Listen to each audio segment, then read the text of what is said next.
మన గుండె ఉండేది గుప్పెడే కావచ్చు, కానీ అది సవ్యంగా పనిచేస్తూ ఉంటేనే మన ప్రాణం నిలకడగా ఉంటుంది. ఆ పిడికెడు గుండెలో ఎక్కడ ఏ చిన్న అవాంతరం తలెత్తినా అది చివరికి గుండెపోటు రూపంలో ఏకంగా మన ప్రాణాలకే ఎసరు పెట్టే అవకాశం ఉంటుంది.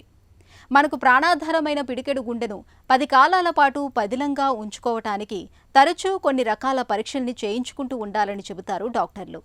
గుండె ఆరోగ్యాన్ని భద్రంగా ఉంచే ప్రాథమిక ఆరోగ్య పరీక్షల గురించి డాక్టర్ని అడిగి ఇప్పుడు తెలుసుకుందాం.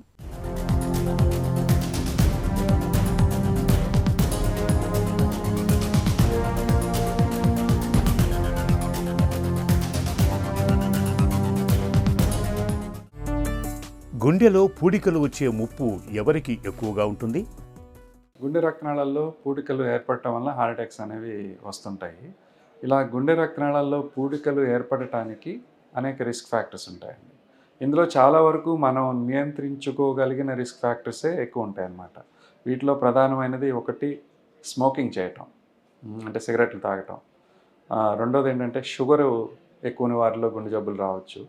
బీపీ ఎక్కువ ఉండటం, లేదా కొలెస్ట్రాల్ లెవెల్స్ బాగా ఎక్కువ ఉండటం, అండ్ బాగా ఊబకాయం ఎక్కువ ఉండటం, స్ట్రెస్ లెవెల్స్ చాలా ఎక్కువ ఉండటం. ఇవన్నీ కూడా మనకి గుండె జబ్బులు రావడానికి దారి చేసే కారణాలన్నమాట. గుండెకు సంబంధించిన పరీక్షల్ని ఏ వయసు నుంచి మొదలు పెట్టాలి? ఎవరైనా కానీ జనరల్గా 25 సంవత్సరాల వయసు దాటిన వారు ఒకసారి జనరల్ చెకప్ చేసుకోవటం అనేది చాలా ఇంపార్టెంట్ అండి.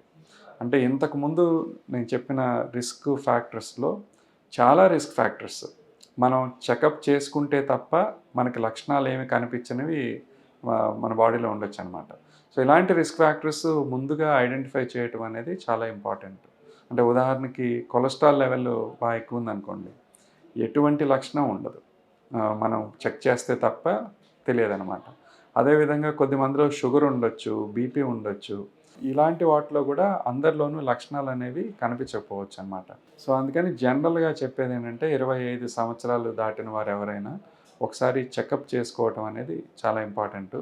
ఆ చెకప్ చేసుకున్నప్పుడు మనకి ఏమి రిస్క్ ఫ్యాక్టర్స్ కనిపించకపోతే అంతా బాగానే ఉంటే 5 సంవత్సరాలకు ఒకసారి చెక్ చేసుకుంటే సరిపోతుంది.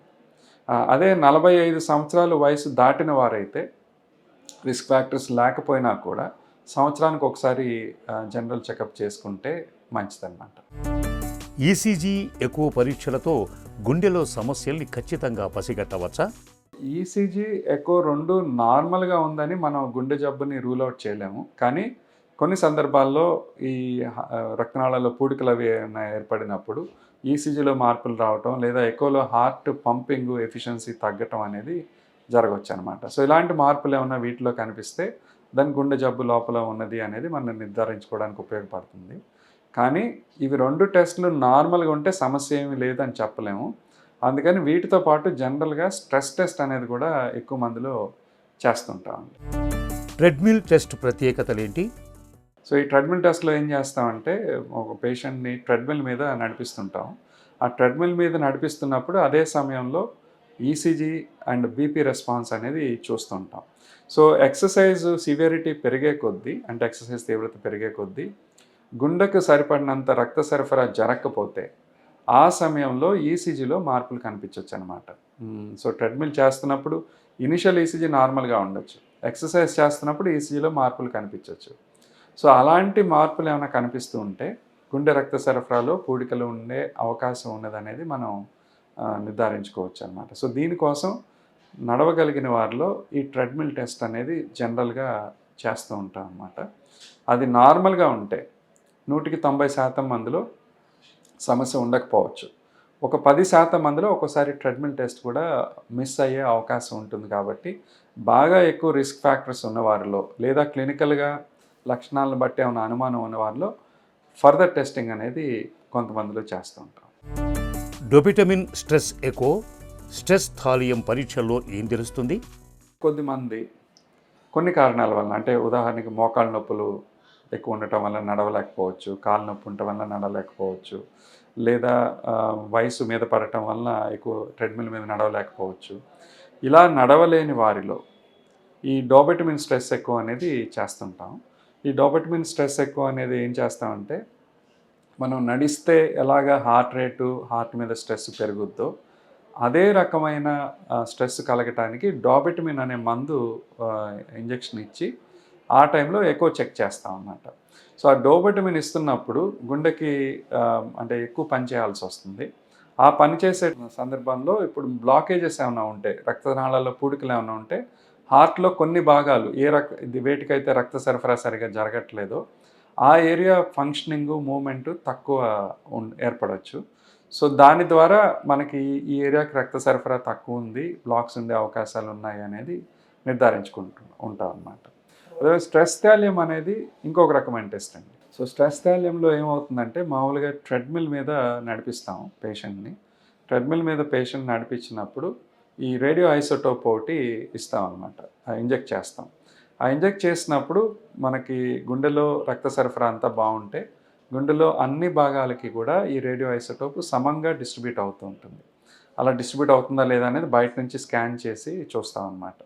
బట్ ఏదైనా రక్తనాళంలో పూడిక ఉండి గుండెలో ఒక భాగానికి రక్త సరఫరా కనుక తగ్గితే ఆ స్కాన్ చేసినప్పుడు ఆ భాగానికి రక్త సరఫరా తగ్గింది, ఎంత తగ్గింది అనేది మనం నిర్ధారించుకోవడానికి స్ట్రెస్ థాలియం ద్వారా వీలవుతుంటుందన్నమాట.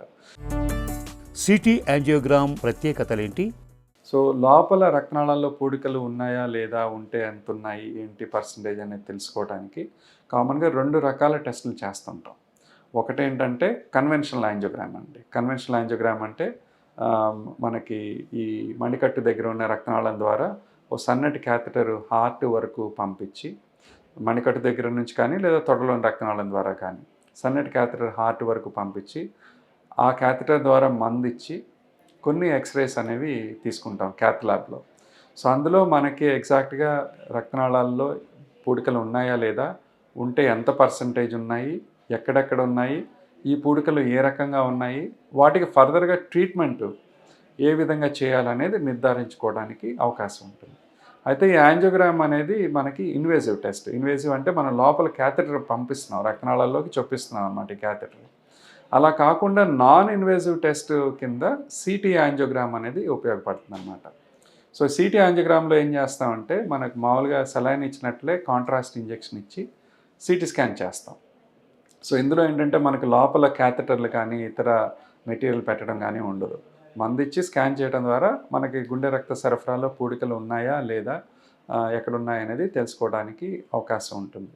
కాకపోతే కన్వెన్షనల్ యాంజియోగ్రామ్కి సిటీ యాంజియోగ్రామ్కి చూస్తే సిటీ యాంజియోగ్రామ్లో అడ్వాంటేజ్ ఏంటంటే మనకి it's a non invasive test. అంటే మన బాడీలోకి క్యాథెటర్ పంపించడం ఏమి ఉండదు, అడ్మిషన్ అవసరం లేదు, అవుట్ పేషెంట్గానే చేయొచ్చు. So it's a non invasive and simple test. So అందులో మనకి సిటీ యాంజియోగ్రామ్లో బ్లాక్స్ ఉన్నాయా లేదా అనేది తెలుస్తుంది. కాల్షియం స్కోర్ టెస్ట్తో గుండెపోటు ముప్పు తెలుస్తుందా? నార్మల్గా గుండె రక్తనాళాల్లో కాల్షియం అనేది ఉండకూడదన్నమాట.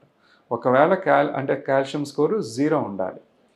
ఒకవేళ ఇది పెరుగుతుంది అనుకోండి, అంటే 200, 300, 400 ఇలా కాల్షియం స్కోర్ పెరుగుతుంది అనుకోండి, దెన్ అది మనకు ఒక సూచన అనమాట. అంటే లోపల రక్తనాళాల్లో కొలెస్ట్రాల్ డిపాజిట్ అవ్వటం, కొన్ని బ్లాక్స్ ఏర్పడటం మొదలయ్యింది అనేది. సో ఆ కాల్షియం స్కోర్ కనుక ఎక్కువ ఉంటే ఫర్దర్గా కొన్ని టెస్టులు చేసి లోపల బ్లాక్స్ ఎంత పర్సంటేజ్ ఉన్నాయి అనేది నిర్ధారించుకోవాల్సిన అవసరం ఉంటుంది. సో సిటీ కాల్షియం స్కోర్ అనేది కూడా ఒక స్క్రీనింగ్ టెస్ట్ కింద వాడుకోవచ్చు. గుండెను ఆరోగ్యంగా ఉంచుకోవటానికి ఆహార వ్యాయామాలతో పాటు తరచూ ఈసీజీ, ఎకో, టీఎంటీ వంటి పరీక్షల్ని చేయించుకుంటూ ఉండాలి.